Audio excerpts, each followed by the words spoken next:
Damini, please give your brief introduction to us. So my name is Damini Divakar. I'm 24 years old. I come from Sagar district of Madhya Pradesh. I have done my initial schooling from Sagar itself, from St. Joseph's Convent School. After that, I moved to Bhopal to pursue BSc in Physics Honours from Barkatullah University. And I graduated in 2018. After that, I have been preparing for civil services exam. Okay. And who are in your family? Sir, I have my mother and my younger sister. Okay, very good. So, Damini, you are done with your graduation with BSc honors. Yes, sir. So, why you are looking for your career in administration? Sir, I always wanted a career in which I can utilize my potential and abilities to serve to the society. And I think civil services provide the best opportunity for that. We get diverse areas in which administrators can give to the society. So that's why I want to come and join civil services. Okay. So, what was your optional subject? Psychology. Okay. So, why did you not choose any of papers from your graduation subject?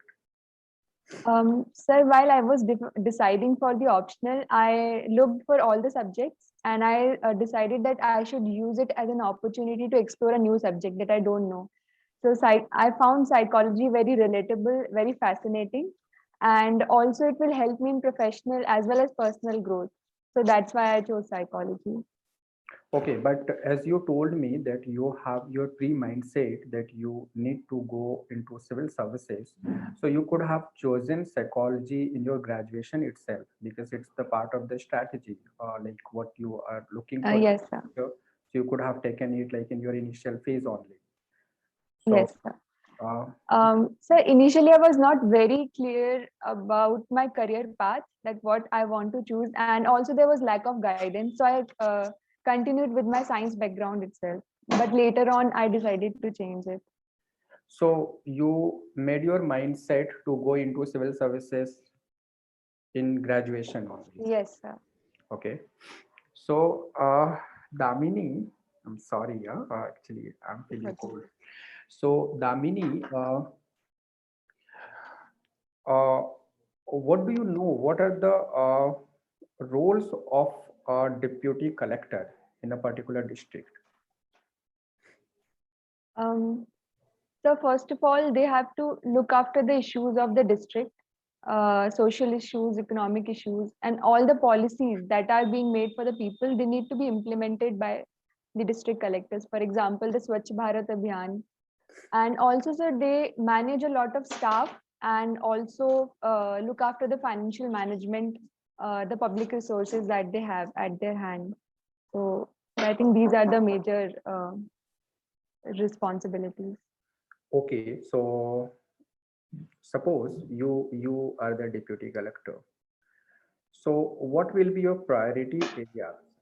On which areas you would like to work or you would like to take as priority?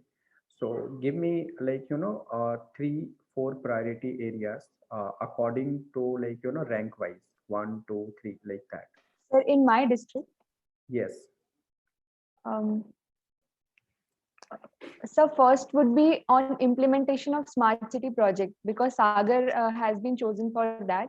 So I would like to have it implemented properly and efficiently. The second would be priority on education because as Sagar lies in Bundelkhand area, so education is quite overlooked. The third would be women empowerment, especially the financial empowerment of women.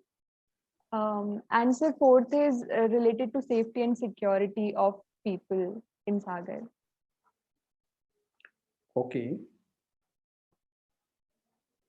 Uh, yes, sir. So these are the four priority areas. Okay. Yes, sir. Let's come one by one. Okay. So I'm coming to that education part.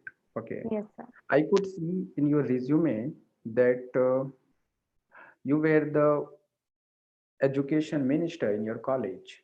in In college? school, yes, sir. Yeah, in a school. Okay, Yes, sir. school cabinet, right? Yes, sir. Okay. So, what were responsibilities you were having that time? Sir, as an education minister, my responsibility was to look after the academic events like debate, extempore. So I was the person in charge, and I also got to be a part of to be the part of school magazine, where I selected the articles that need to be published. So these were the major responsibilities, and also, sir, to communicate the grievances of students if they have any to the teacher or the principal regarding the school academic problems if they face any. Okay, so what are the challenges that you are observing at present nowadays in education? Um, so first challenge, especially at primary levels, is the poor learning outcomes. So many reports have shown that in spite of our right to education and midday meals are there, but learning outcomes are very poor. And so secondly, lack of vocational education, especially when we come to the secondary and higher education. So there is also a challenge of employability. It is being found that only 20% of engineers are employable. So this is also a challenge. And sir, fourth is that infrastructure at all levels is not up to the mark. In schools, only in primary schools, there's lack of toilet, because of which the dropout rate for girls is very high. And as we go higher, the research labs they are missing. Sir, I have also myself observed that many of my peer group students, they have never been to a science lab before they came to college. So sir, these are major challenges for education. Okay, so you are saying that infra and even employability and vocational courses. Okay, so these are some challenges. Okay, I just want to know, if you talk about dropout ratio in primary Yes, school, sir. basically. Okay, so let it be like rural area where there is a primary school and there is a big dropout ratio is there. Okay, so, what do you think? What are the main reasons why people are taking dropout there? So first is with respect to the infrastructure, as I mentioned earlier, that uh, in after class 6th or 7th, when girls do not find proper infrastructure, they do not come to school. So secondly, also in rural areas, we have problem of income. The poverty rates are high, so parents do not send their children, rather employ them in some manual work. Sir, also especially for girls, the patriarchal attitude, child marriage is still prevalent, and girls are not supposed to get educated. Such perceptions are there, so that's why the dropout rates are high. So, what are the solutions that you would like to suggest to overcome these challenges? Sir, I think institutional and attitudinal at both levels we need to work. For institution, I think that school infrastructure, teacher and parent teacher meeting should be done occasionally to sensitize parents that education is must. And also, sir, motivating girl child and their parents through scholarships and providing free of cost material for them. That can be one solution. And sir, in long term, we need to fight the attitudinal mindset of the people regarding the girl child. So many programs like Selfie with Daughter, where um, parents are celebrating the success of the girl child, they are there to fight this mindset. So such programs need to be promoted more. Okay, but one major reason because of which parents do not send their children to school is children are helping hands of them. Yes, sir. Like they used to work along with their parents, and that's what they used to earn some money. Okay, so that is what they are not much interested to send their children to school and spend time there. Okay, Yes, sir. so what do you think, like how to overcome this situation? Sir, the major reason for this is poverty is high and employability of parents, I mean the family, other family members is low. We have disguised unemployment in rural areas. So when we take industries, localized industries are there where parents are getting enough income so that they don't consider the need for their children to work there. And also, sir, there are laws in place. So we need to sensitize them about the child labor laws that are in the country, that they can be penalized if they do not follow this. Um, so, sir, I think this can Okay, be. so Damini, basically, putting industries into a particular area, or uh, making laws, there are a lot of things, or it takes time. Okay, Yes, but sir. what educational rules, or you can say educational, changes should be done, okay, in our education system, so that parents should get motivated themselves to send Yes, their sir. children to school.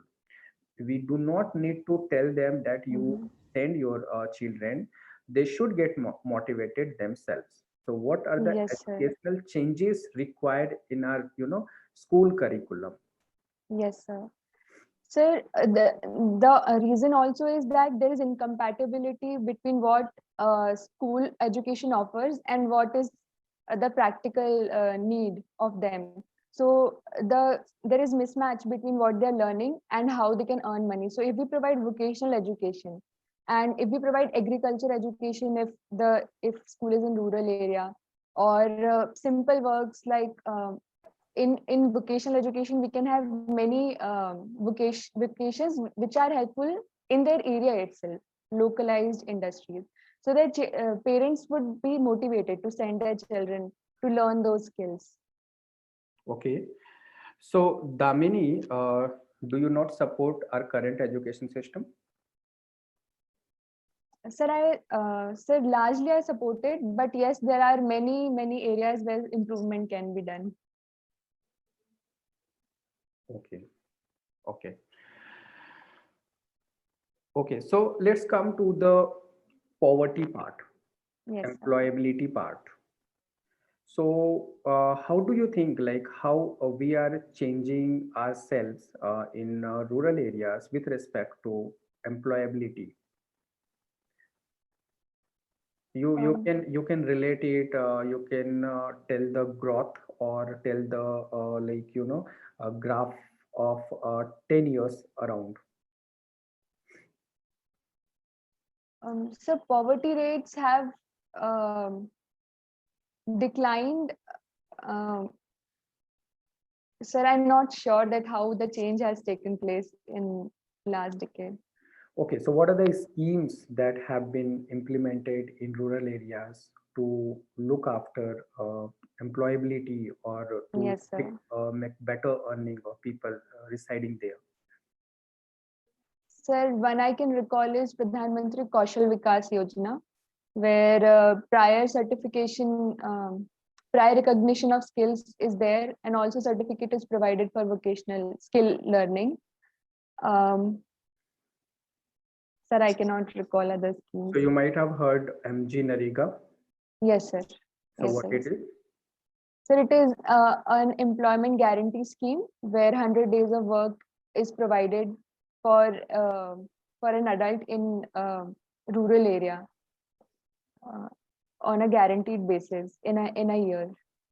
So what are the impacts because of this MG Narega on bargaining power of laborers or people in village level?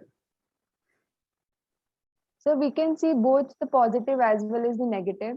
On positive side, they are getting the employment, so they have income security on that front. However, sir, Manrega has not been implemented uniformly, and there are, especially in Madhya Pradesh, there are tribal areas where Manrega programs have not been initiated for past 9 years.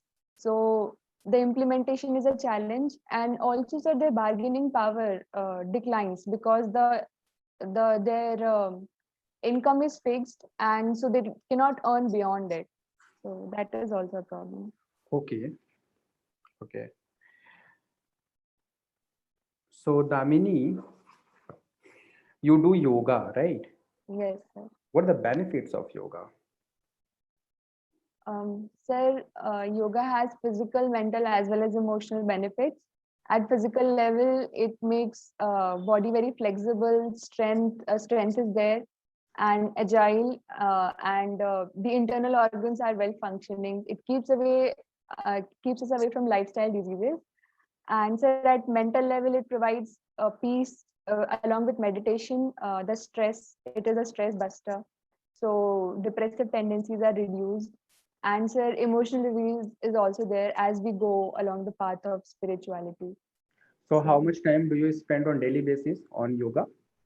sir, around 30 to 40 minutes. Okay. Yes, sir. So you used to do it regularly. Yes, sir. Okay. Okay. So you have mentioned here, okay, Secretary of Dr. C.V. Raman Club of Physics and Electronics. Yes, sir. So this is one of your leadership profile. Okay. Yes, sir. So what do you think? What is leadership? Sir, I think leadership is the ability to transform the vision that a person has into reality by organizing the team and taking the team together to make that vision a reality. So I think that is the basic purpose of leadership. So if I come to this as a secretary of Roman Club of Physics and Electronics, so did you do something as a leader? Um, Sir, we jointly worked in a team, so the major decisions were taken by the president and the vice president of the club. My role was to suggest innovative ideas if there are. So, sir, one of my contribution was to make the departmental library functioning again. So it was dysfunction for a quite few years, around 3 to 4 years. People were not there in the departmental library, so I made that available again. Okay, so you were not the leader there. No, sir, there was president and vice president, other people was. Okay. So you have mentioned it in your leadership. Yes, sir. So there were hierarchies, so I was at a sub leadership Now, level. my question is, did you consider yourself as a leader there or just a subordinate who is going to follow whatever have been like, already assigned? Um, Sir, I was assigned some of the work. For example, there were tech fest that was organized by a club. No, So, my question is, so mhm. did you consider yourself as a leader who are going to make vision into reality according to you, or you just were performing the assigned task? Yes, sir, I would consider that it was a leadership position because we collectively decided that what we want to do in this year, and then we worked. We were having different roles and responsibilities, so I have to manage Okay. them. So Damini, so physics is your favorite subject. Yes, sir. Okay. So could you please let me know in brief what are laws of motions? Sir, Newton gave three laws of motion. The first is about inertia, that any body which is at rest or in motion will continue to be in that state until unless some external force is applied on it. So second motion is regarding the rate of change of momentum, which is directly proportional to the force applied on the body. And so third is about action and reaction, that every action has equal and opposite reaction. So these are the three broad laws that were given by Newton. So second law, is it directional or like it does not depend on direction? So it is directional So what do force, we call that quantity? vectors. Okay. So what is the implementation of the second law? Um, Sir, So there are many examples that, there, for example, in accident, we see that if a person is hit by a large truck, then momentum is very high. So the injury would be very high. If the same momentum was of a two-wheeler. So that is the discrepancy here. I mean, momentum, it is about momentum, that force would be more where momentum is more. Any mathematical value for this? So the formula is there, F is equal to mass into acceleration. Force is That's equal to what the mass into. implementation. Okay. The second one Yes, sir. gives us the measurement of the force. Okay. Yes, So sir. how much force is getting applied to this is going to be rate of change of momentum is directly Momentum. proportional. Yes, sir. Right. Okay. Yes, sir. And what is the implementation of the first law? Um, Sir, the friction that we see. So if a ball is rolling on the ground, then it will stop after some time because of the friction. External force is applied on the body. So Yeah, that's what I'm saying. What is the output of the first law? um, sir, I'm not able to It gives the understand. definition of the force. Okay, sir. Yes, sir.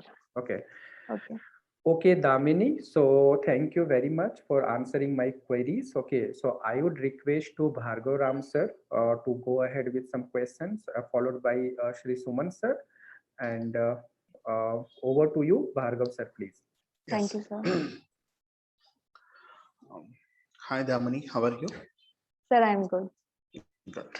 Fine. Okay. Can you tell what is the literal meaning of your name? Sir, Damini means lightning. Lightning. Yes, Okay. sir. Fine. Right. So, as you were discussing with Amresh sir, you are talking about yoga. Yes, sir. Do you know who is the founder of yoga? Sir, Patanjali. Patanjali. Yes, Fine. sir. And he had written some books on yoga.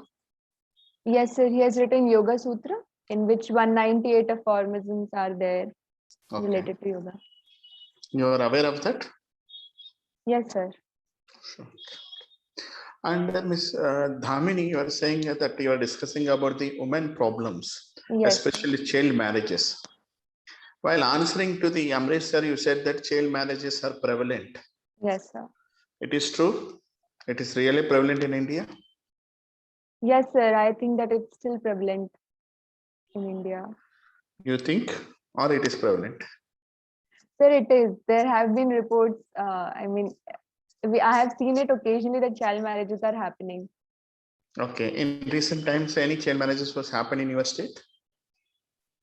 Sir, in Sagar district itself, in last month, a women team, there are women units set up that went to the occasion where child marriage was happening, and they stopped it right there.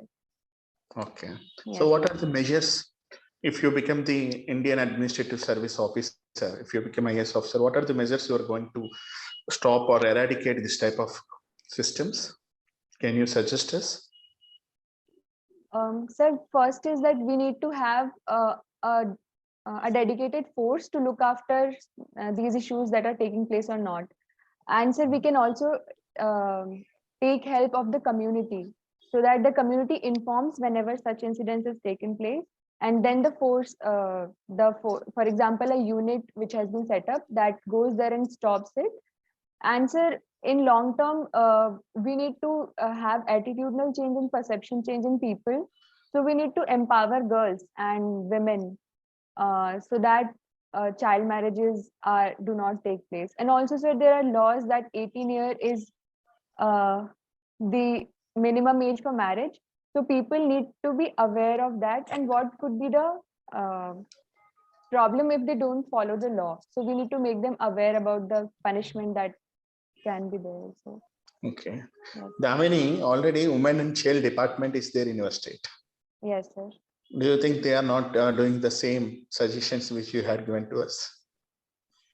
That they are doing, in fact, that they are efficiently doing it, but it is about the change in attitude of the people. Otherwise, any policy fails to get properly implemented. So the solution lies in the ground level. We need to have more girl child educated, provide them financial security.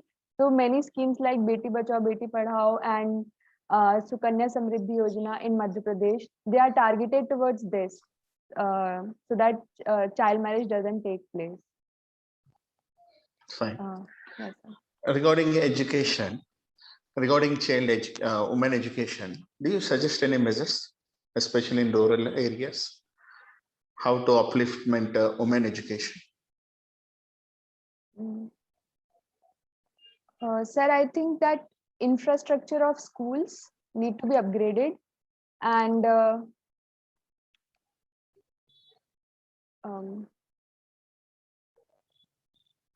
sir, I'm not able to Okay, recall anything. okay. Let's talk about some current affairs. Okay, sir. Can you brief me about Delta variant, Delta plus variant or Delta variant? Sir, Delta variant is the combination of the other two variants that came earlier, the Alpha and the Beta variant. So it is highly transmissible, and it has a high infection rate, and also, sir, newer kind of the new kind of so the symptoms are also seen because of Delta variant virus. And yes, sir, I know this much only about it. Okay, no problem. Okay. Okay. As you said that you are practicing yoga. Yes, sir. And whether yoga is having any relation with Buddhism? Yes, sir. In many Buddhist stories also, the yogic postures have been represented. And sir, in Buddhism, Jainism, as well as in Hinduism, it has deep linkages with yoga. So the Buddhist monks also are in the practice of yoga for the spiritual path. Beyond that, I'm not aware that how are they linked. Okay, you're saying that yoga, but up to now we didn't take any patent in yoga. Why so?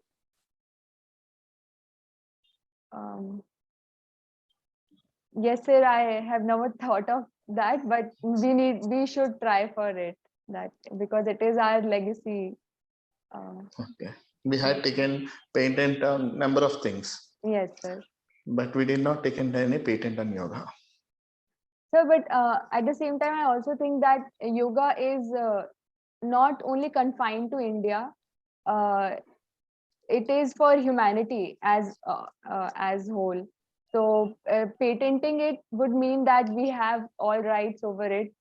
So, sir, it would be that we are reserving it for just for ourselves, but it is for entire humanity. So I think that could be the reason of not having patent.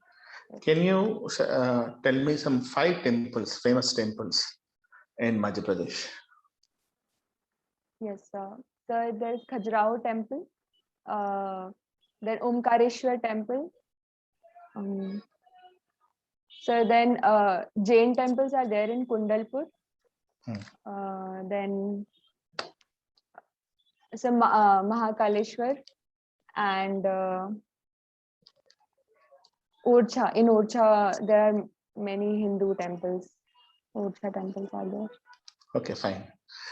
Can you give me some? Can you throw some light on agriculture products of Madhya Pradesh? Sir, Madhya Pradesh has recently exceeded Punjab and Haryana in wheat production.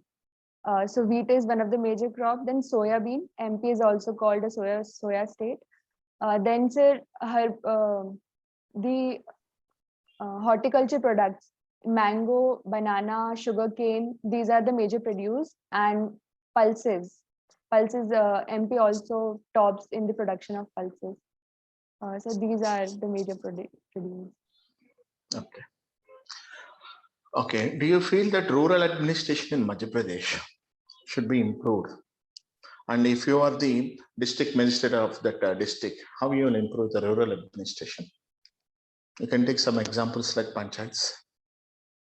Yes, sir. So for rural administration to improve, we need to have face-to-face connectivity with the people.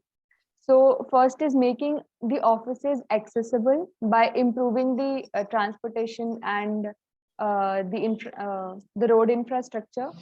The second is making villages digitally empowered and providing them digital education so that they can make use of uh, all the schemes that are there. And so third is having community formations like self-help groups and other groups where experiences can be shared and people share their knowledge. And also there are many card panchayats are taking place in many rural areas where administrators and people connect face to face. So these measures can be taken where people gain trust in the administration and the administration improves. Okay, fine. Okay, tell some of the important tribes in Madhya Pradesh.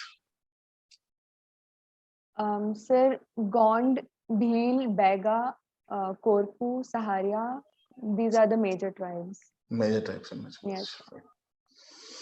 Okay. Can you differentiate? The major things like pandemics which were happening in India? What I mean to say is, right now we are facing with COVID. Yes, sir. Other thing, economical meltdown. Yes, sir. How you will correlate these two things, and how to come out of from these two things? Can you suggest? Sir, already we have seen that after demonetization, the economy was going down. And suddenly when the COVID came, so economy meltdown was more sharp. And we have not seen recovery for a past 1.5 year. So, sir, I think that having economic packages for different sectors and government pushing increasing the liquidity in the hands of the people, I think that will increase the demand, and then the market would take over again, have the recovery path. Okay, what is our expected GDP? Sir, I'm not sure about the recent forecast. Okay, let's go through that. Yes, sir. Damini. Okay, and that's it from my side. I hand over to Suman sir. Thank you, sir. Thank you, Damini. All the best.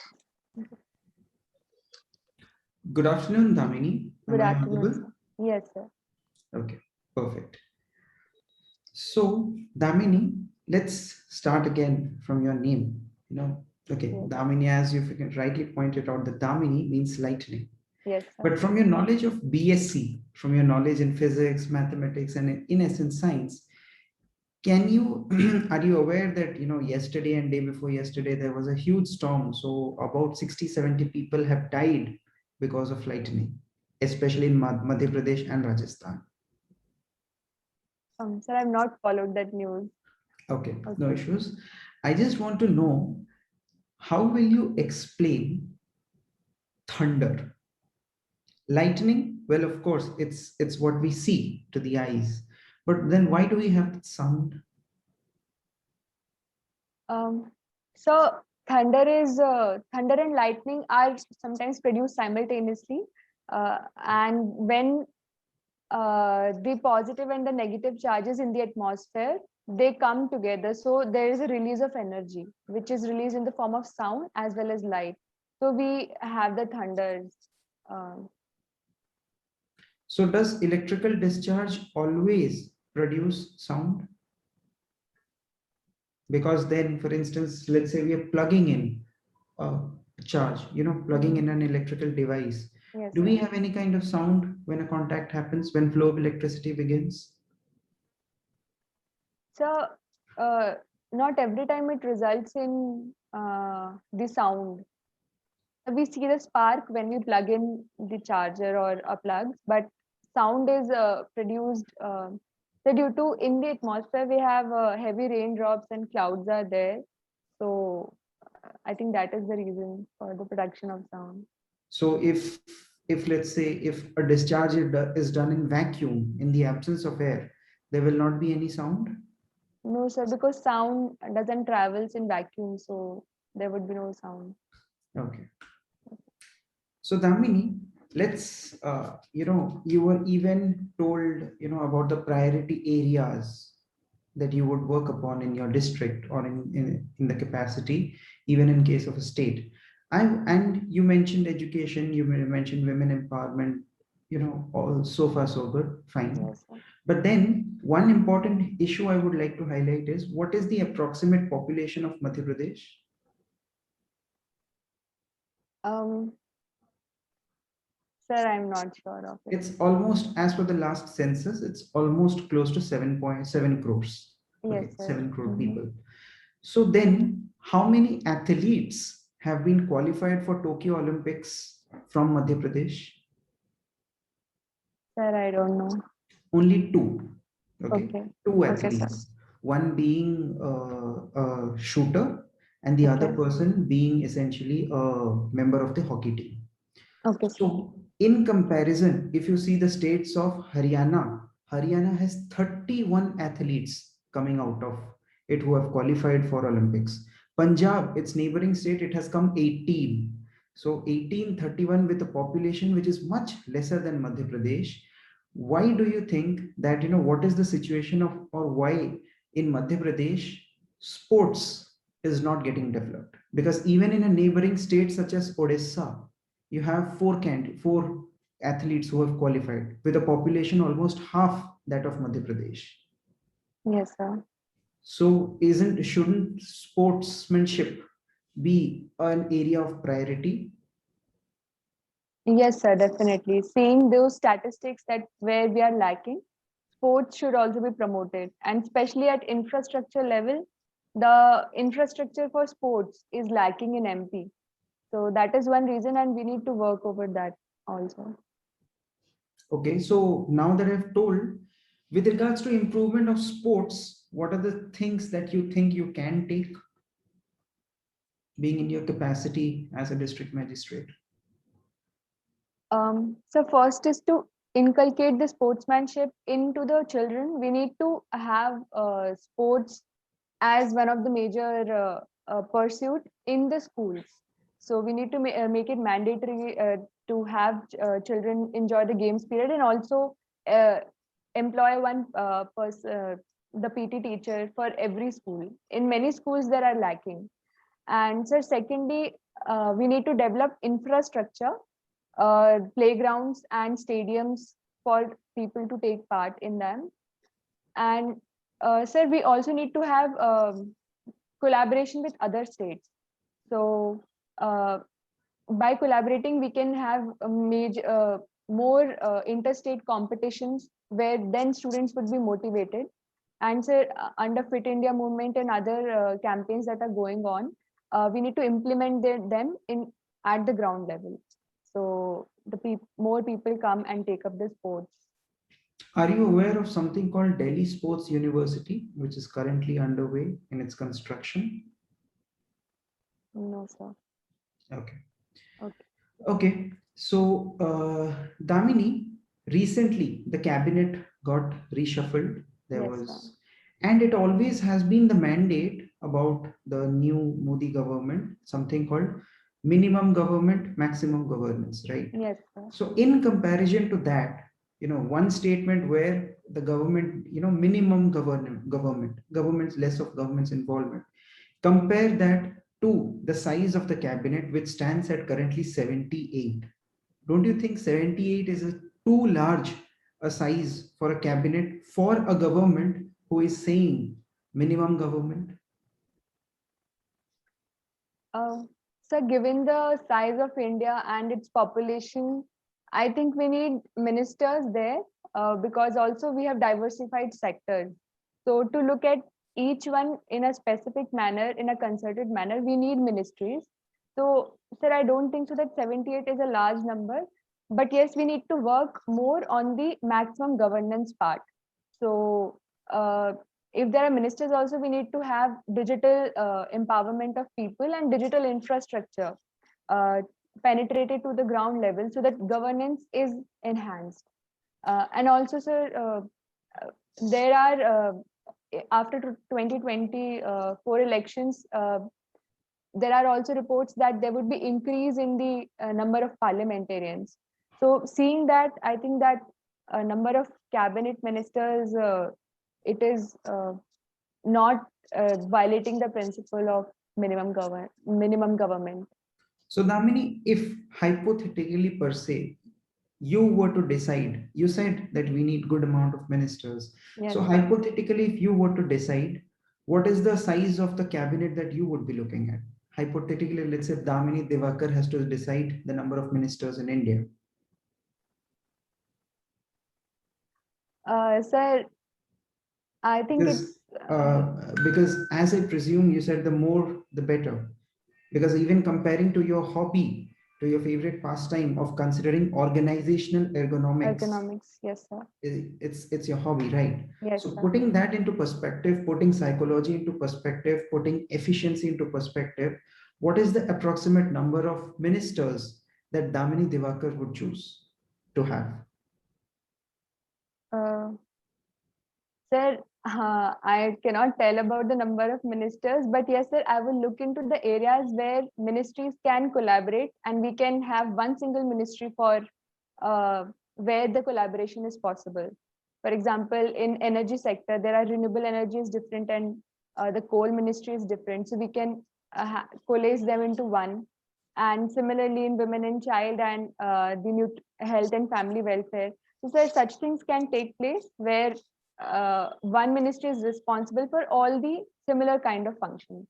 But sir, I cannot say how much ministries should be there, how many. Okay, is there any upper limit on the number of ministers that a cabinet can have? Or it's up to the PM to decide? Sir, I'm not able to recall correctly, but there is an upper limit was set up. I think 1/10 of the parliament. Okay. So now you said, I can't help but you ended up saying this, that, the Ministry of Coal and the Ministry of Renewable Energy can be clubbed together. Okay. But the very thing is, with these considering organizational ergonomics only, this was done. Because with the advent of coal, how can you phase it out without developing renewables? And if coal was present, if all of this was clubbed together, this Yes, was sir. hampering the organizational ergonomics, because then the renewables was not getting its due attention, and hence it was Sir, separated. Sir, if we look into this issue by changing our perspective a little bit, we can have that what are the areas where we can phase out the coal and we can implement the renewable energy. So this approach is opposite to the previous approach where we are saying that coal is dominating the energy sector. So my opinion was that if those ministries are collaborated, then we can see that where is that coal can be dephased from the industrial area and the energy sector, and we can have renewable energy there. Okay, Damini. Now just one question. Yes, sir. Are you aware of criminal proceedings in India? Yes, sir. CRPC and IPC that are Yes, there. the Yes, sir. CRPC and IPC and all. Yes, sir. So can you just help me understand why, in case of a criminal case, a case is always done the person, the accused, versus the Union of India? Why, as akin to in case of a civil case, there are two people involved in a property dispute, A and B. Then the civil case essentially is A versus B. That is what it Yes, is. sir. But if you do a criminal act, why it is always the criminal, the accused versus the Union of India, and not the victim? So I'm not sure, but can I take a guess? Because the reason of why I asked you this, because this has essentially to do with organizational ergonomics Okay. Um, and so psychology. Sir, it is mainly, it could be because that was the responsibility of state to provide the security to the victim, which the state has failed. So that could be the reason that it is against the state and the perpetrator who has done the crime. But then even when it's a civil case, you have a law. It is the state who implemented that law. Yes, sir. Answer this from a perspective of psychology.